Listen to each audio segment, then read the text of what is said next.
Le 12 février dernier, le gouvernement gabonais avait, lors d'une conférence de presse, détaillé de nouvelles mesures restrictives pour enrayer la propagation du virus sur l'ensemble du territoire, avec la révision du début de l'heure du couvre-feu passant de 22h à 18h. D'après vous, la nouvelle heure du couvre-feu est-elle en adéquation avec les attentes des populations? Pensez-vous que cette mesure était nécessaire pour décélérer le taux de contamination? Telles sont les questions qui ont été posées aux populations vivant au sein des capitales politiques et économiques du Gabon par les correspondants d'Info 241 présents sur place. Et voici le point de vue des dites populations sur ces différentes interrogations. La décision prise par le gouvernement, elle est bonne car elle permet de diminuer la propagation du Covid-19 sur l'ensemble du territoire gabonais. Mais l'heure du couvre-feu ne ravit pas les Gabonais, car prenons le cas d'abord de Libreville.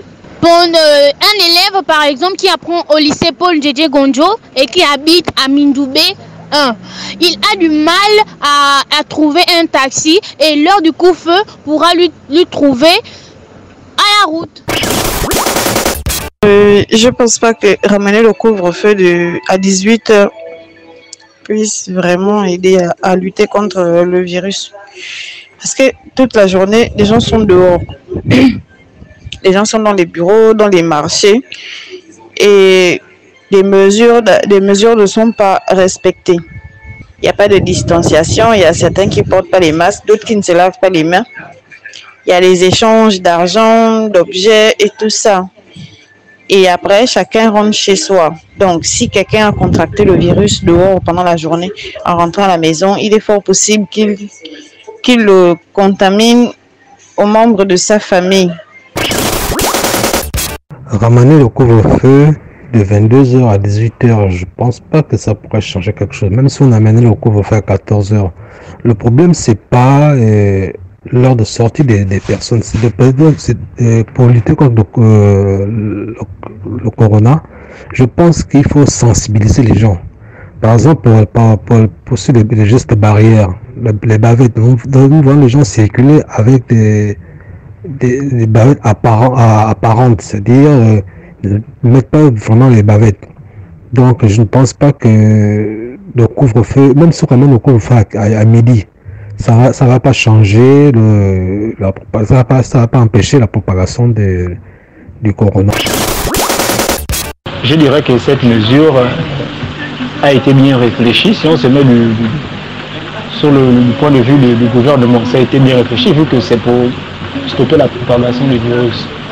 Mais, sauf que cette mesure ou ces mesures n'ont pas été prises en fonction des réalités de la population sur le terrain. Voilà. Donc, il est difficile, même d'être à la maison à 18h. Surtout pour ceux qui sont à la capitale. Donc, pour ceux qui sont à Libreville, c'est vraiment compliqué, vraiment compliqué. Tu peux finir le travail à 15h, 17h tu es dans les embouteillages. C'est pas possible en fait, c'est pas possible. Et encore, il y a beaucoup de choses à prendre en considération, mais je veux juste me limiter là.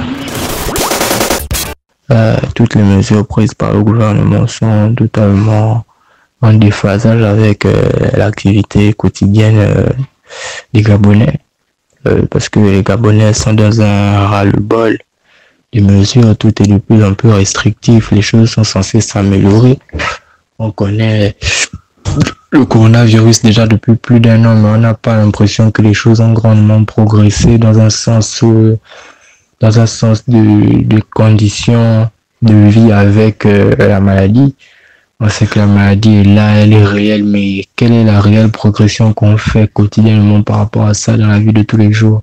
Pourquoi les gens continuent de se plaindre si vraiment on avance dans ce combat? Ça semble un peu, voilà quoi, tout semble un peu trop contradictoire. Selon moi, l'heure n'est pas adéquate parce que déjà, nous sommes en pleine période scolaire, il y a des enfants qui vont à l'école et le fait qu'on ait reculé l'heure là va empêcher plusieurs cours et va encore créer un gros retard, surtout pour les élèves qui sont en classe d'examen et certaines personnes qui travaillent dans des structures, par exemple, où ils se déplaçaient que la nuit, auront maintenant des difficultés, des problèmes. Et je pense pas que c'était vraiment nécessaire Parce que depuis là, on vit comme ça et c'est pas en changeant l'heure que un changement va se produire, quoi. Il fallait juste insister sur les mesures de distanciation et les mesures barrières, mais sinon l'heure n'a rien à voir. Même si on rentre à 18h, ça ne va pas empêcher que le virus se propage, quoi. Il fallait juste mettre un accent sur les mesures de distanciation et les gestes barrières. Parce que vraiment, ça pénalise vraiment la population, surtout les élèves. C'est de la bêtise, sincèrement. Ce gouvernement-là est en train de frustrer le peuple gabonais. Ce gouvernement est en train de frustrer la population. Et je me dis que c'est une bonne chose parce que c'est de cette manière qu'ils vont payer les pots cassés. Ils vont finir par payer les pots cassés. Vous voyez? Aujourd'hui, ils sont en train de fermer les églises. Mais ils laissent les lieux publics tels que les marchés ouverts. Et c'est dans ces marchés-là où il n'y a pas le virus, soi-disant. Vous voyez? Donc, sans vous mentir, ça c'est du n'importe quoi. Dans les autres pays, on demande aux agents de force de l'ordre de contribuer à ce que les populations soient en fait bien imprégnées des informations en ce qui concerne la propagation du virus. Mais ici au Gabon, on voit des agents qui mettent des pères de famille à genoux. Des agents qui sont censés être là pour la protection des biens et des personnes. Ce sont ces mêmes agents-là qui sont en train de primer, de frustrer la population. Donc, tout cela, c'est du n'importe quoi. C'est un gouvernement de n'importe quoi. Sincèrement, c'est un gouvernement maudit en un seul mot. Parce qu'il faut dire la vérité. Et c'est un gouvernement déchu. Ce gouvernement-là, malédiction à ce gouvernement-là. Parce que c'est n'importe quoi.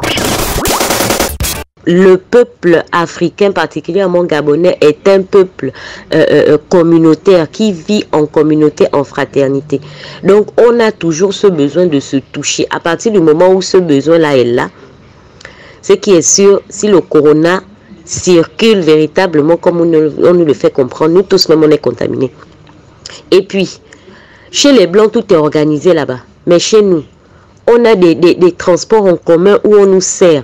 Et même lorsqu'on n'est pas serré, la distance ne peut pas être respectée dans la mesure où quels sont les moyens que l'État met en place pour désinfecter à l'entrée même de chaque bus, la portière et autres. Il n'y a pas, maman, il n'y a pas. Donc le couvre-feu, on se rend compte que c'est à d'autres fins qu'ils nous mettent le couvre-feu là.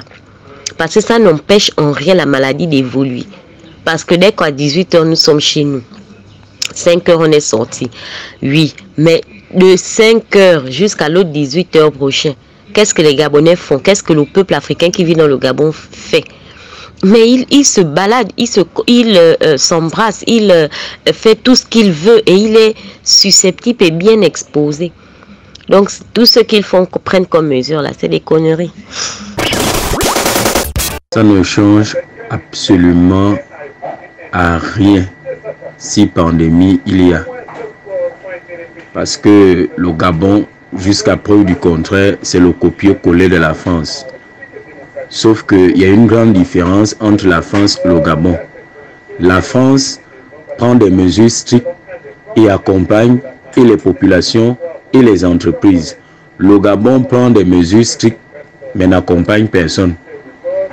Ramener le couvre-feu à 18h ne change absolument rien, bien au contraire. Non seulement ça asphyxie la population, et pour couronner le tout, ça tue l'économie.